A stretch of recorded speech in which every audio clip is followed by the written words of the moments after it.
ನನಗೆ ಸಂಬಂಧಪಟ್ಟಿದ್ದು ಚಿಕ್ಕಮಗಳೂರಿಗೆ ಸಂಬಂಧಪಟ್ಟ ವಿಚಾರ ಕೇಳಿ ನಾನು ಉತ್ತರ ಕೊಡ್ತೀನಿ. ರಾಜ್ಯದ ರಾಜಕೀಯ ವಿಚಾರದಲ್ಲಿ ದಯವಿಟ್ಟು ಕೇಳಿದರೆ ನನಗೆ ಕಷ್ಟ ಆಗ್ತದೆ ಉತ್ತರ ಕೊಡ್ತೀನಿ.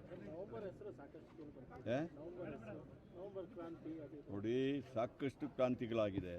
ಕರ್ನಾಟಕದಲ್ಲಿ ಸಮೇತ ಕ್ರಾಂತಿ ಆಗ್ತಾ ಇದೆ. ಜನಸಾಮಾನ್ಯರಿಗೆ ಸಾಕಷ್ಟು ಸಹಾಯ ಮಾಡೋದ್ರ ಮೂಲಕ, ಕಾರ್ಯಕ್ರಮ ಕೊಡೋದ್ರ ಮೂಲಕ ನಮ್ಮ ಸರ್ಕಾರ ದೊಡ್ಡ ಕ್ರಾಂತಿನೇ ಮಾಡಿದೆ. ನೋಡಿ, ಕ್ಯಾಬಿನೆಟ್ ಇದೆಲ್ಲ ಸುಮ್ಮನೆ ಪ್ರಚಾರ ಮಾಡ್ತಾರೆ ಯಾರೋ. ನನಗೂ ಮಾದೇವಪ್ಪ ಅವ್ರಿಗೆ ಯಾವ ಗಲಾಟೆ ಆಗಲಿಲ್ಲ. ನಮಗೆ ಸಬ್ಜೆಕ್ಟ್ಗಳು ಬರುವಾಗ ನಮ್ಮ ಅಭಿಪ್ರಾಯಗಳನ್ನು ನಾವು ಹೇಳ್ತೀವಿ ಹೊರತು ಯಾವುದೇ ವಿಚಾರದಲ್ಲಿ ಗಲಾಟೆಗಳಾಗಲಿ ಇನ್ನೊಂದಾಗಲಿ ಏನೂ ಆಗಲೇ ಇಲ್ಲ. ಅವ್ರು ಹೇಳಿದಾರ ಮಾದೇವಪ್ಪ ಅವ್ರು ಗಲಾಟೆ ಆದ್ರು ಅಂತ ಹೇಳಿದಾರ?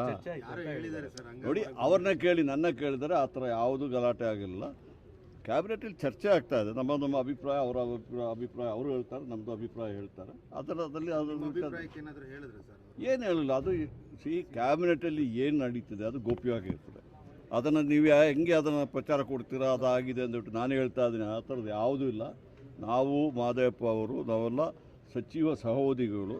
ನಾವು ಕರ್ನಾಟಕ ರಾಜ್ಯದ ವಿಚಾರದಲ್ಲಿ ಯಾವಾಗಲೂ ನಮ್ಮ ವಿಚಾರಗಳು ಹೇಳ್ತೀವಿ. ಮುಖ್ಯಮಂತ್ರಿಯವರು ಮತ್ತು ಕ್ಯಾಬಿನೆಟ್ ಯಾವತ್ತು ನಿರ್ಧಾರ ತಗೊಳ್ತಾರೆ ಅದರ ಪ್ರಕಾರ ಹೋಗ್ತೀವಿ.